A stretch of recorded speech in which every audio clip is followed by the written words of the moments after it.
ದೇಶನೊಳಗೆ ತಂದಿಗೆ ಬುದ್ಧಿ ಹೇಳೋದಂದ್ರೆ ಏನ್ರಿ, ನಮ್ಮ 20-25 ವರ್ಷ ಆಗಿರ್ತಾವ, ಆದರೂ ಸಹಿತ ನಮಗೇನು ಇನ್ನೂ ಸಣ್ಣ ಹುಡುಗದ ಅಂಬಿಡ್ರಿ, ಅವ್ನಿಗೇನು ಬುದ್ಧಿನೇ ಇಲ್ಲ ಅಂತ ಅನ್ಕೋತೀವಿ ನಾವು.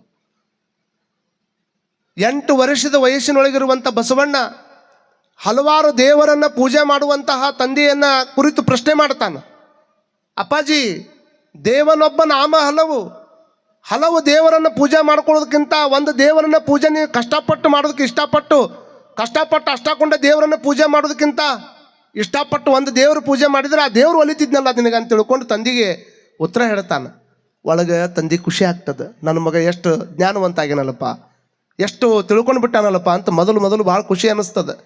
ಪ್ರತಿಯೊಂದು ಮಾತನ್ನು ಸಹಜವಾಗಿ ತೋಳ್ತಿರಲಿಲ್ಲ ಬಸವಣ್ಣ ಸಣ್ಣ ಬಾಲಕ. 8 ವರ್ಷದೊಳಗೆ ತಾಯಿಗೆ ಹೇಳ್ತಾನೆ, ಅವ್ರನ್ನ ಮುಟ್ಟಬಾರ್ದು, ಅವ್ರನ್ನ ಮುಟ್ಟಿಸ್ಕೋಬಾರ್ದು ಅಂತ ಹೇಳಿದರೆ, ಅಲ್ಲಮ್ಮ, ಬೆಕ್ಕು ಚರ್ಮ ಸ್ವತಃ ಜೀವಂತಿರುವಂತಹ ಪ್ರಾಣಿಯನ್ನು ತಿಂದು ಬದುಕುವಂಥ ಇಲಿಯನ್ನು ತನ್ನ ತೊಡಿ ಮೇಲೆ ಇಟ್ಕೊಂಡು ಕುಂದಿರ್ತಿದ್ದಿ, ಅದನ್ನ ಒಳಗೆ ಇಟ್ಕೊಂಡು ಸಾಕ್ತಿದ್ದಿ. ಇವರು ಸತ್ತು ಚರ್ಮ ಮುಟ್ಟವ್ರನ್ನ ಕರ್ಕೊಂಡು ಬಂದ್ರೆ ಅವ್ರನ್ನ ನೀನು ಮುಟ್ಟಬೇಡ ಅಂತೀಯಲ್ಲಮ್ಮ, ಇದೇ ಹಂಗೆ ಅಂತ ತಿಳ್ಕೊಂಡು ತಾಯಿಗೆ ಬುದ್ಧಿ ಕಲಿಸ್ತಾನೆ. ಹೀಗೆ ದಿನನಿತ್ಯವಾಗಿರ್ತಕ್ಕಂತಹ ನಿತ್ಯದ ಮಾತುಗಳಲ್ಲಿ ಎಲ್ಲಿ ಏನು ನೋಡ್ತಾನೆ ಅಲ್ಲೊಂದು ಅದ್ಭುತವಾಗಿರ್ತಕ್ಕಂಥ ಶಕ್ತಿಯಾಗಿ ಬಸವಣ್ಣನವರು ದಿವಸ ಬೆಳೀತಿರ್ತಾರೆ. ಆದರೆ ಪ್ರತಿಯೊಬ್ಬರ ಜೀವನದ ಯಾರು ನಾವು ಇಲ್ಲಿ ಕುಂತವ್ರು ಇರ್ಬೋದು, ನಾವಿರ್ಬೋದು, ಯಾವುದೇ ಮಹಾತ್ಮ ಇರ್ಬೋದು, ಅವ್ರ ಜೀವನದೊಳಗೆ ಒಂದು ಘಟನೆ ಮನುಷ್ಯನ ಕಣ್ಣು ತರಿಸ್ತದೆ. ನೋಡ್ರಿ, ನೀವು ಯಾವ್ದಾರು ಒಂದು ಸಣ್ಣ ಘಟನೆ ನಿಮಗೆ ಒಂದು ಮನೆಯಾಗಿಂದ ಯಾವ್ದಾರು ತರಿಸ್ತದೆ, ಮತ್ತೊಬ್ಬರಿಗೆ ಯಾರಿಗಾದ್ರೂ ತರಿಸ್ತದೆ. ಒಂದು ಸಣ್ಣ ಘಟನೆ ಒಂದು ಮನುಷ್ಯನನ್ನು ಬದಲಾವಣೆ ಮಾಡಿಬಿಡ್ತದೆ. ಆದ್ರೆ ಅಪ್ಪ ಬಸವಣ್ಣನವರಿಗೆ ಸಣ್ಣ ವಯಸ್ಸಿನೊಳಗೆ ಬಾಲಕನಾಗಿ ಹೋಗಿ ಬಾ, ಗುಡಿಗೆ ಹೋಗಿ ಬಾ ಅಂತ ತಿಳ್ಕೊಂಡು ಗುಡಿಗೆ ಹೋಗಿ ಬಂದು ಗುರುಕುಲಕ್ಕೆ ಹೋಗಿ, ನೀನು ಗುರುಕುಲಕ್ಕೆ ಹೋಗಿ ನಿನ್ನ ಅಭ್ಯಾಸ ಮುಗಿಸ್ಕೊಂಡು ಬಾ ಅಂತ ತಿಳ್ಕೊಂಡು ಒಂದು ಸಣ್ಣ ಇದರೊಳಗೆ ಬುಕ್ಕ ಅವನ್ನೆಲ್ಲ ಇಟ್ಕೊಂಡು ತಾನು ಬೇಕಾಗುವಂಥ ಆಹಾರವನ್ನು ಕಟ್ಟಿಕೊಂಡು ಗುರುಕುಲಕ್ಕೆ ಹೋಗಬೇಕಾದ್ರೆ ಒಂದು ಪ್ರಸಂಗ ನೋಡ್ತಾನೆ ಬಸವಣ್ಣ. ಏನು, ತಮಗೆ ಪಾಠ ಮಾಡುವಂತಹ ಚಿದಂಬರ ಶಾಸ್ತ್ರಿಗಳು ಒಬ್ಬ ಹುಡುಗನ ಹಿಡ್ಕೊಂಡು ಹೊಡ್ಯಾಕತ್ತಾರೆ. ಸಣ್ಣ ವಯಸ್ಸಿನೊಳಗೆ ರೋಡ್ನೊಳಗೆ ಹೋಗುವಂಥ ಟೈಮ್ದೊಳಗೆ ತನಗೆ ಪಾಠ ಮಾಡುವಂಥ ಗುರುಗಳು ಚಿದಂಬರ ಶಾಸ್ತ್ರಿಗಳು ಒಬ್ಬ ಹುಡುಗನ ಹಿಡ್ಕೊಂಡು ಬೆತ್ತಲ್ಲಿ ಹೊಡ್ಯಾಕತ್ತಾರ. ಯಾಕೆ ಹೊಡ್ಯಾಕತ್ತಾರ? ಹುಡುಗನ ಹೊಡೆದು ನಾನು ಅಡ್ಡಾಡುವಂಥ ದಾರಿ ಒಳಗೆ ನಾನು ಮಾರುತೇಶ್ವರನ ಪೂಜೆ ಮಾಡಕ್ಕೆ ಹೊಂಟಿದ್ದೆ, ನಾನು ಬರುವಂಥ ದಾರಿ ಒಳಗೆ ಬಂದುಬಿಟ್ಟು ನನ್ನ ಮಡಿಯನ್ನೆಲ್ಲ ಕಲಿಸ್ಬಿಟ್ಟು ಮೈಲಿಗೆ ಮಾಡಿಬಿಟ್ಟು ನನ್ನ ದಾರಿ ಒಳಗೆ ನೀ ಬಂದಿದ್ದಕ್ಕಾಗಿ ನಿನಗೆ ಹೊಡೆತನೇ ಮುಖ್ಯ ಅಂತ ತಿಳ್ಕೊಂಡು ಬೆತ್ತದಿಂದ ಹಿಡ್ಕೊಂಡು ಹೊಡ್ಯಾಕತ್ತಿದ್ರಲ್ಲ, ಹೊಡೆಯುವಂಥ ಹುಡುಗನನ್ನು ಓಡಿ ಹೋಗಿ ತಬ್ಕೊಂಡು ಇವ್ನ್ಯಾಕೆ ಹೊಡ್ಯಾಕತ್ತೀರಿ ನೀವು ಅಂತ ತಿಳ್ಕೊಂಡು 8 ವರ್ಷದ ಬಸವಣ್ಣ ಆ ಬಾಲಕನನ್ನು ತಬ್ಕೊಂತಾನ. ಹೊಡಿಬ್ಯಾಡ್ರಿ ಗುರುಗಳ, ಹೊಡಿಬ್ಯಾಡ್ರಿ, ಯಾಕೆ ಹೊಡ್ಯಾಕತ್ತೀರಿ, ಎದ್ರ ಸಲುವಾಗಿ ಹೊಡ್ಯಾಕತ್ತೀರಿ, ಹೊಡಿಬ್ಯಾಡ್ರಿ ಅಂತ ತಿಳ್ಕೊಂಡು ಆ ಹುಡುಗನ ಮುಟ್ಟಿದ ಕೂಡಲೇ ಚಿದಂಬರ ಶಾಸ್ತ್ರಿಗಳಿಗೆ ಮತ್ತೊಟ್ಟು ಸಿಟ್ಟು ಬಂದ್ಬಿಡುತ್ತು. ಯಾವ ಹುಡುಗನನ್ನ ಕೈ ಮೇಲೆ ಮುಟ್ಟಬಾರ್ದು ಅಂತ ತಿಳ್ಕೊಂಡು ಕೋಲಿನಿಂದ ಹೊಡ್ಯಾಕತ್ತೀನಿ, ಅಂಥ ಹುಡುಗನನ್ನು ಮುಟ್ಟಿ ಬಿಟ್ಟಲ್ಲೋ ಬಸವಣ್ಣ, ಎಂಥ ಅಪಚಾರ ಮಾಡಿಬಿಟ್ಟೆ ಅಂತ ತಿಳ್ಕೊಂಡು ಆ ಮುಟ್ಟಿದ ಕೋಲನ್ನು ತಗೊಂಡು ಅವಂಗೆ ಹೊಡೆದ್ರೆ ಇವನು ಪಾಪ ನನಗೆ ಬರ್ತೈತಲ್ಲ ಅಂತ ತಿಳ್ಕೊಂಡು ಬಸವಣ್ಣನ ಮೇಲೆ ಸಿಟ್ಟಾದ. ಇಂಥ ಅನೇಕ ಘಟನೆಗಳು ಅವತ್ತಿನ ಕಾಲದಾಗ ನಡೀತಿದ್ವು. ಇವತ್ತು ಪರಸ್ಪರ ಮಾತಾಡೋಕ್ಕೆ ಅನುಕೂಲ ಐತಿ, ನೋಡೋದಕ್ಕೆ ಕುಂದ್ರೋದಕ್ಕೆ ಅವಕಾಶ ಐತಿ. ಇಷ್ಟ ಹಾಕೊಂಡ ತಾಯಂದರು ಬಂದಿರಿ, ಇಷ್ಟ ಹಾಕೊಂಡ ಪುರುಷರು ಬಂದಿರಿ, ಒಂದೇ ಕಡೆ ಕುತ್ಕೊಂಡು ಇಷ್ಟ ಹಾಕೊಂಡ ಕೇಳಾಕತ್ತೀರಂದ್ರೆ ಇದರ ಹಿಂದೆ ದೊಡ್ಡ ಶಕ್ತಿ ಬಸವಣ್ಣನವ್ರದ್ದು ಐತೆ ಅನ್ನುವಂಥದ್ದನ್ನು ಯಾವತ್ತೂ ಮರೆಯಂಗಿಲ್ಲ ನೀವು. ಹುಡುಗನ ಪ್ರಶ್ನೆಗೆ ಉತ್ತರ ಇಲ್ಲ ಚಿದಂಬರ ಶಾಸ್ತ್ರಿಗಳವ್ರ ಹತ್ರ. ಯಾಕೆ ಆ ಹುಡುಗನನ್ನು ಹೊಡ್ಯಾಕತ್ತೀರಿ? ಈತ ಶೂದ್ರ ಅದಾನ, ಶೂದ್ರ ಇರತಕ್ಕಂಥ ವ್ಯಕ್ತಿಗಳನ್ನು ನಾವು ಮುಟ್ಟಬಾರದು, ಮುಟ್ಟಿದ್ರೆ ಪಾಪ ಬರ್ತದ, ಮೈಲಿಗೆ ಆಗ್ತದ. ಅವಾಗ ಅವ ಹೇಳ್ತಾನ, ಮತ್ತು ಶೂದ್ರ ತಂದ ಮೆಟ್ಟುಗಳನ್ನು ಮೆಟ್ಕೋತೀರಿ, ಮತ್ತು ಅವ್ರನ್ನ ಯಾಕೆ ಮುಟ್ಟುದಿಲ್ಲ?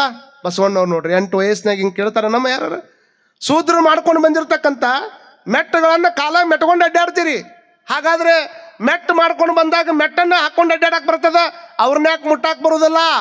ಹಿಂಗಂದಾಗ ಚಿದಂಬರ ಶಾಸ್ತ್ರಿಗಳಂತಾರ, ಮೆಟ್ಟಗಳನ್ನು ಹಂಗ ಮೆಟ್ಟೋದಿಲ್ಲ, ನಾವು ಶುದ್ಧೋದಕವನ್ನು ಹಾಕಿ ಅವನು ಪರಿಶುದ್ಧ ಮಾಡಿ ಆಮೇಲೆ ಮೆಟ್ಕೋತೀವಿ ಅಂತ ಅಂದಾಗ ಮತ್ತೆ ಬಸವಣ್ಣವ್ರು ಅಂತಾರೆ, ಹಾಗಾದರೆ ನಿಮ್ಮ ಶುದ್ಧೋದಕದಿಂದ ಮೆಟ್ಟು ಇಲ್ಲೇನು ಕಾಲಾಗ ಹಾಕೊಳ್ಳುವಂಥ ಮೆಟ್ಟುಗಳು ಅದಾವಲ್ಲ, ಈ ಮೆಟ್ಟುಗಳು ಶುದ್ಧ ಅಕ್ಕವ ಅನ್ನೋದಾದ್ರೆ ಸತ್ತು ಚರ್ಮ ಶುದ್ಧ ಮಾಡಕ್ಕೆ ಬರ್ತದೆ, ಜೀವಂತಿದ್ದು ಮನುಷ್ಯನ ಯಾಕೆ ಶುದ್ಧ ಮಾಡಕ್ಕೆ ಬರಂಗಿಲ್ಲ? ಇವಂಗೂ ಶುದ್ಧೋದಕ ಹಾಕ್ರಿ, ಅವನು ಶುದ್ಧ ಮಾಡ್ರಿ ಅಂತ ಹೇಳ್ತಾನೆ ಬಸವಣ್ಣ. ಮತ್ತು ನಿಮ್ಮ ತಲೆಯಾಗ ಹೆಂಗಿರಲಿ, ಬಸವ ಪುರಾಣ ಅಂದ್ರೆ ಎಲ್ಲ ಒಂದೇ ದಿವ್ಸಕ್ಕನ ಹೇಳಿ ಮುಗಿಸ್ಬೇಕು ಅನ್ನೋ ಹಂಗೆ ಲೆಕ್ಕದಾಗ ಇಟ್ಕೊಂಡಿದ್ರಿ. ಮತ್ತು ನೀವು 20 ದಿವಸ ಐತದ ಒಂದೊಂದು ಪ್ರಸಂಗ ಹೇಳ್ಕೊತಾನೆ ಹೋಗ್ಬೇಕು ಹಂಗೆ. ಮತ್ತು ಹೇಳಂದ್ರೆ ಇವತ್ತು ಒಂದು ದಿವಸ ಮುಗಿಸೇ ಬಿಡೋಣ ಇದನ್ನು. ಹೆಂಗೆ ಮಾಡೋಣ್ರಿ? ಕೆಲವು ಮಂದಿ ಜ್ಞಾನಿಗಳು ಇರ್ತೀರಿ, ಮತ್ತು ನೀವು ಯಾಕೆ ಹಂಗೆ ಬರಲಿಲ್ಲ ಅಂತೇಳಿ ನೀವು ಯಾವ್ದಾರು ಓದ್ಕೊಂಬಂದಿದ್ದು ತಂದು ನನಗೆ ಹಚ್ಕೊಂಡು ಕುಂತ್ಕಿಂತೀರಿ ಇಲ್ಲೇ. ಇಲ್ಲೇನು ಬರ್ತೈತಿ ಅದನ್ನು ಇದನ್ನು ಮಾಡ್ಕೊತಾನೆ ಅದ್ರೊಳಗೆ ಅದನ್ನು ಹೇಳಬೇಕು. ಯಾಕಂದ್ರೆ ಇಬ್ಬರು ಮತ್ತೆ ಹಂಗೇನಾದ್ರು ಸೊಕ್ಕ ಬಸವ ಪುರಾಣ ನಿಮಗೆ ಬೇಕಾತಂದ್ರೆ ನಾ ಮುಂಜಾನೆ ಮಧ್ಯಾಹ್ನದಾಗ ಇರ್ತೀನಿ, ಅಲ್ಲಿ ಬರ್ರಿ ಕಾವ್ಯಾತ್ಮಕವಾಗಿ ಬಸವ ಪುರಾಣವನ್ನು ಕೇಳೋಣ. ಅದು ಆಸಕ್ತಿ ಇದ್ದವ್ರು 4 ಮಂದಿ ಯಾರಿದ್ರು ಅವ್ರಷ್ಟ. ನಿಮ್ದೆಲ್ಲ ತೊಗೊಂಡು ಹೋಗಿ ನೀವು ಹುಟ್ಟರ ತಲೆ ಮೇಲೆ ಹೇರಕ್ಕೆ ಹೋಗ್ಬೇಡ್ರಿ. ಅದನ್ನು ಕಾರಣ ಇಷ್ಟ ತಲೆಯಾಗಿಟ್ಕೊಳ್ರಿ. ನಿಮ್ಮ ಶುದ್ಧೋದಕದಿಂದ ಮೆಟ್ಟನ್ನು ಶುದ್ಧ ಮಾಡಕ್ಕೆ ಬರ್ತದ ಅಂತಂದ್ರೆ ಅದ ನೀರನ್ನು ತೆಗೆದುಕೊಂಡು ಅವಂಗೂ ಹಾಕಿ ಅವನು ಶುದ್ಧ ಮಾಡ್ರಲ್ಲ ಅಂತ ಅಂದಾಗ ಅವಾಗ ಅವ್ರಂತಾರ, ನೋಡು ಬಸವ, ಎಂಥ ವ್ಯಕ್ತಿ ಹೊಟ್ಟೆ ಒಳಗೆ ಎಂಥವನು ಹುಟ್ಟಿಬಿಟ್ಟಿಯೋ ನೀನು. ಪಂಡಿತರಿಗೆ ಹೊಳ್ಳಿ ಪ್ರಶ್ನೆ ಕೇಳ್ತೀಯಲ್ಲೋ, ಕಲಿಸಿದ ಗುರುಗಳಿಗೆ ವಾದ ಮಾಡ್ತೀಯಲ್ಲೋ ಅಂತ ತಿಳ್ಕೊಂಡು ಅಪರಾಧಿಯನ್ನು ತೆಗೆದುಕೊಂಡು ಬಂದು ಹೋಗಿ ಯಾರ ಹತ್ರ ಹೇಳ್ತಾರ? ಮಾದರಸನ ಮಂದಿ ಹೇಳ್ತಾರೆ.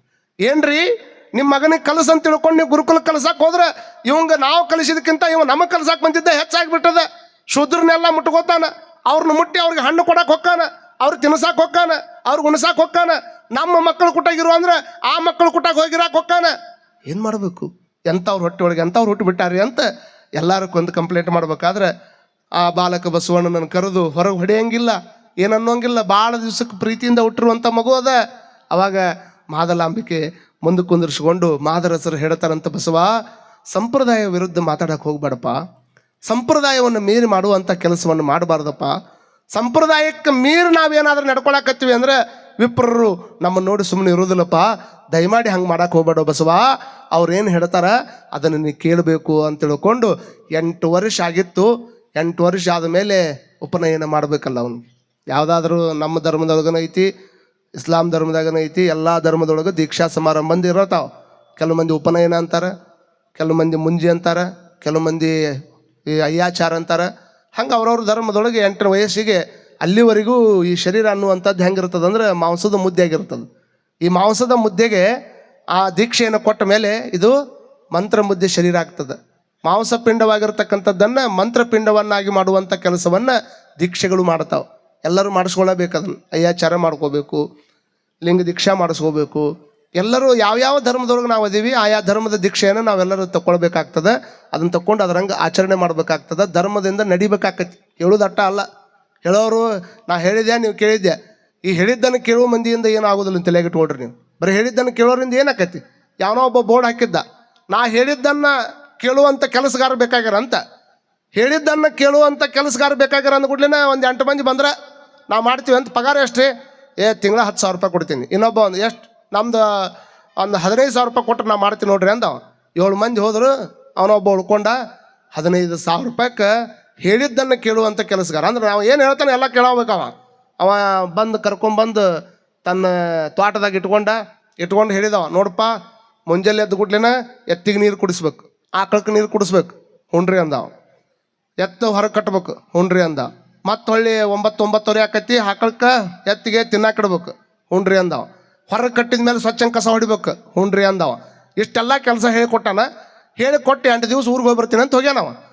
8 ದಿವಸ ಹೋಗಿ ಬರ್ತೀನಿ ಅಂತ ಹಿಂಗೆ ಊರಿಗೆ ಹೋಗಿ 8 ದಿವಸ ಆದಮೇಲೆ ಬಂದು ನೋಡ್ತಾನೆ, ಕಟ್ಟಿದ ಎತ್ತು ಕಟ್ಟದಲ್ಲೇ ಅದಾವು, ನೀರು ಇಟ್ಟಿಲ್ಲ, ತಿನ್ನಕ್ಕೂ ಇಟ್ಟಿಲ್ಲ, ಹಾಲು ಹಿಂಡ್ಕೊಂಡಿಲ್ಲ, ಸ್ವರ್ಗ ಸಾಯಕ್ಕಾಗಿದ್ದವು 8 ದಿವಸ ಗಟ್ಟಲೆ. ಮತ್ತು ನೀರು ಕೂಳು ಹಾಕ್ಲಿಲ್ಲ ಅಂದ್ರೆ ಏನಾಕ್ಕವು ಪಾಪ. ನೋಡಿ ಇಟ್ಟು ಸಿಟ್ಟು ಬಂತು. 15,000 ರೂಪಾಯಿ ರೊಕ್ಕ ಕೊಟ್ಟು ನಿನಗೆ ಹೇಳಿದ್ದು ಕೇಳುವಂಥ ಕೆಲಸಕ್ಕೆ ಇಟ್ಕೊಂಡ್ರೆ ಒಂದಿಷ್ಟು ನೀರು ಕುಡಿಸಿಲ್ಲಲ್ಲೋ, ಏನು ಕೆಲಸ ಮಾಡೀನಿ ಅಂತ ಅಂದಾಗ ಸಾವ್ಕಾರ ಬೈಬೇಡ್ರಿ ನನಗೆ ಅಂದವ. ಯಾಕೆ ಬೈಬೇಡ್ರಿ? ಯಾಕೆ ಬೈಬೇಡ್ರಿ?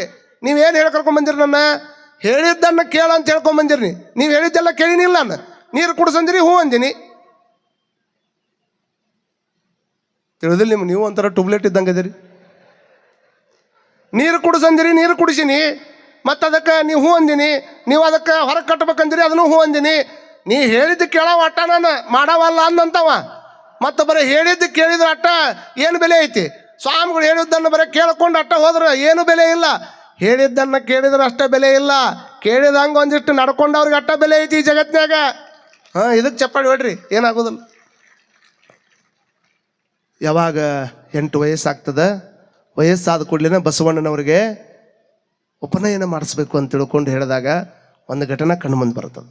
ಏನು ಕಣ್ಮುಂದೆ ಬರ್ತದೆ ಅಂದರೆ, ಬಸವಣ್ಣನವರ ತಂದೆಯಾಗಿರ್ತಕ್ಕಂಥ ಮಾದರಸರ ತಂಗಿ ಲಕ್ಷ್ಮಮ್ಮ, ಆ ಲಕ್ಷ್ಮಿಯ ಗಂಡ ಅಚಾನಕ್ಕಾಗಿ ತೀರ್ಕೊಂಡ್ಬಿಡ್ತಾನೆ.